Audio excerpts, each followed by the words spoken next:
আসসালামু আলাইকুম। আমি মোহাম্মদ মফিজুল ইসলাম মিলন। থাকি বরিশালে, পেশায় একজন ব্যবসায়ী। পাশাপাশি আমি মিডিয়ার সাথে সম্পৃক্ত আছি। যাই হোক, আমার এই সহকর্মী একজন, যারা আপনারা চিনেন হয়তোবা, তিনি হচ্ছে রুহুল আমিন। এবং তার যে ব্যবসা আছে সেটা হচ্ছে আমিন ফুডস, যেটা অনলাইনে বিজনেস করে থাকে। দেশের প্রত্যন্ত অঞ্চল থেকে তিনি কষ্ট করে বিভিন্নভাবে অক্লান্ত পরিশ্রম করে তিনি অথেন্টিক প্রোডাক্টগুলো জাতির কাছে সে উপহার হিসেবে দিচ্ছে। তারই এক ধারাবাহিকতায় এমন একটি জিনিস, সেটা হচ্ছে মধু, যেটা তিনি একেবারে নির্জন, একেবারে অথেন্টিক যে মানুষজন আসে তাদের কাছ থেকে সেই উনি এই মধুটিকে সংগ্রহ করে।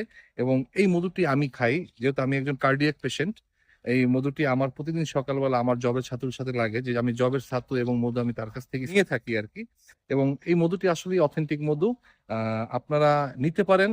গ্যারান্টি আমি দিয়ে বলবো যে আপনারা এর ভিতরে কোনো ভেজাল পাবেন না। আশা করি, যেহেতু আমি খাচ্ছি, আপনারা খেতে পারেন আর কি। কারণ আমি আসলে কোনো সময় যে টাকা 10 টাকা বেশি লাগুক, আমি কখনোই সেটা প্রোডাক্টে কখনো কম্প্রোমাইজ করি না। প্রোডাক্টটি আসলেই ভালো, অথেন্টিক। আপনারা নিয়ে দেখতে পারেন আর। থ্যাংক ইউ সবাইকে।